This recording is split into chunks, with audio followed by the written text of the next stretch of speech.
Hello friends, मैं शंकर स्वागत करता हूं आपके अपने यूट्यूब चैनल शंकर एजुकेशन अड्डा में।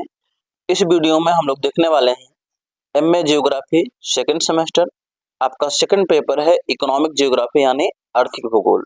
ठीक है, और यह जरूरी नहीं है कि आप जिस यूनिवर्सिटी में पढ़ रहे हैं उसमें जो आर्थिक भूगोल यानी इकोनॉमिक जियोग्राफी जो है वह सेकंड सेमेस्टर में ही है। अगर आपके सिलेबस में इकोनॉमिक जियोग्राफी है, चाहे आप एमए कर रहे हैं चाहे आप बीए कर रहे हैं, एमए बीए के जिस भी सेमेस्टर में आप हैं, अगर इकोनॉमिक जियोग्राफी यानी आर्थिक भूगोल है तो आपके लिए वीडियो यह बहुत जरूरी है। ठीक है ना। इसमें हम कुछ अतिलघुत्तरी और लघुत्तरी प्रश्न देखेंगे। प्रश्न काफी महत्वपूर्ण होने वाले हैं तो लास्ट तक जरूर बने रहिएगा। चलते हैं आगे बढ़ते हैं। देखिए,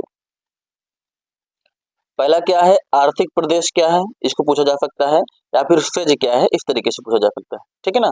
तो देखिए लिखा गया है विशेष आर्थिक क्षेत्र अथवा सेज विशेष रूप से परिभाषित उस भौगोलिक क्षेत्र को कहते हैं। यानी भैया जो आर्थिक प्रदेश होते हैं जिसे आप सेज के नाम से भी जानते हैं, विशेष रूप से परिभाषित उस भौगोलिक क्षेत्र को कहते हैं जहां से व्यापार, आर्थिक क्रियाकलाप, उत्पादन तथा अन्य व्यावसायिक गतिविधियों को संचालित किया जाता है। ठीक है ना। यानी भैया जो आर्थिक प्रदेश होता है या फिर क्षेत्र जो होता है, ऐसे विशेष रूप से भौगोलिक क्षेत्र को कहा जाता है जहां से व्यापार, आर्थिक क्रियाकलाप, उत्पादन, व्यावसायिक गतिविधियों को संचालित किया जाता है। ठीक है ना। यह क्षेत्र जो है 10 से 10,000 हेक्टेयर या इससे भी अधिक क्षेत्रफल के हो सकते हैं। आई थिंक इतना आपको क्लियर हो गया होगा। दोस्तों, आगे बढ़ने से पहले मैं आपसे गुजारिश करूंगा, यदि आप हमारे चैनल पर नए हैं तो चैनल को सब्सक्राइब कर लीजिए और वीडियो को एक लाइक तो कर ही सकते हैं, और इस वीडियो को ज़्यादा से ज़्यादा शेयर करिएगा, क्योंकि पढ़ेगा इंडिया तभी तो बढ़ेगा इंडिया। चलते हैं आगे बढ़ते हैं। चलिए, अगला प्रश्न हमारा क्या है कि आर्थिक भूगोल की शाखाएं लिखिए। जितने भी प्रश्न आप पढ़ रहे हैं ऐसा प्रश्न आपका पूछा जा चुका है और इस बार पूछे जाने की संभावना है। ठीक है ना। आर्थिक भूगोल की शाखाएं लिखिए, इसके बारे में लिखना है। देखिए लिखा गया है आर्थिक भूगोल की आर्थिक भूगोल को जो है आर्थिक भूगोल की शाखाओं को ना निम्न शाखाओं में विभाजित किया गया है। जरा देख सकते हैं किसमें ये शाखाओं ये है। आर्थिक भूगोल की शाखाओं में जो है विभाजित किया गया है किसको किसको, विश्व आर्थिक भूगोल, ठीक है ना, सामान्य आर्थिक भूगोल, जनसंख्या आर्थिक भूगोल, क्षेत्रीय आर्थिक भूगोल और राजनीतिक आर्थिक भूगोल। ये सब इसके अंतर्गत आपके आते हैं। किसके? आर्थिक भूगोल की शाखाओं के अंतर्गत। आई थिंक इतना क्लियर हो गया होगा। चलिए, यह प्रश्न बहुत ही ज्यादा महत्वपूर्ण है। कोयले का प्रकार, ठीक है ना। इसमें अगर कोयले के प्रकार अगर लघु उत्तरी में आते हैं तो पूरा का पूरा लिखिएगा, नहीं तो कोई एक भी दे के पूछ सकता है कि एंथ्रेसाइड क्या है। ठीक है ना, इस तरीके से पूछा जा सकता है। तो देखिए लिखा गया है कोयले के प्रकार के बारे में जिक्र करेंगे तो लिखा गया है कोयले में कार्बन की मात्रा के अनुसार ऊर्जा क्षमता होती है। जितना कार्बन रहेगा उतनी ऊर्जा क्षमता इसमें रहेगी।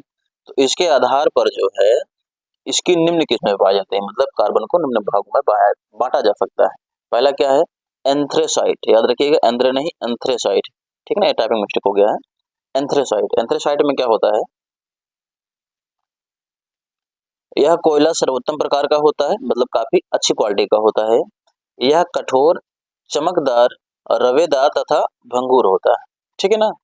इसमें जो कार्बन की मात्रा मिलती है वो 90 से 96% तक होती है। इसमें वाष्पशील पदार्थ बहुत कम होता है।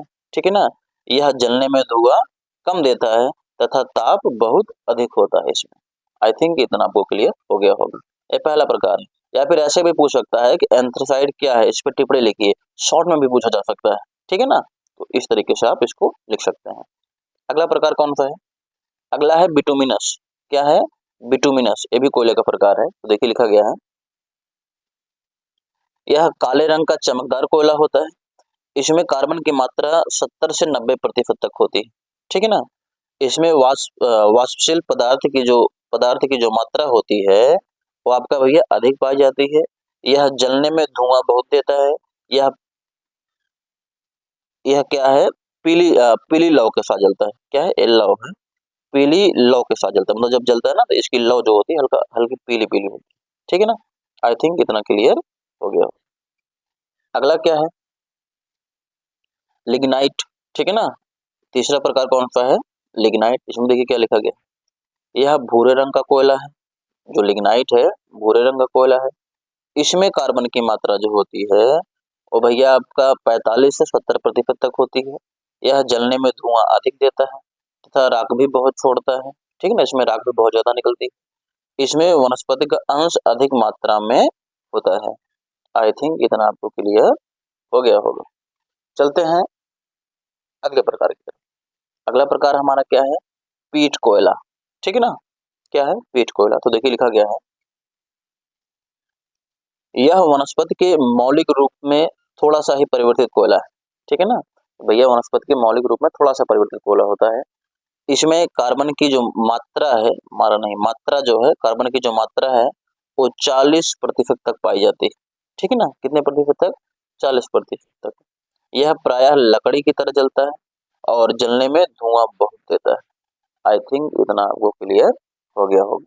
मुझे लगता है वीडियो आपको पसंद आई है और वीडियो को पूरा जरूर देखिएगा क्योंकि बहुत ही महत्वपूर्ण क्वेश्चन है और जिस भी व्यक्ति को इसकी जरूरत है उसको शेयर जरूर करिएगा, क्योंकि पढ़ेगा इंडिया तभी तो बढ़ेगा इंडिया। मिलते हैं आपसे अगले वीडियो में।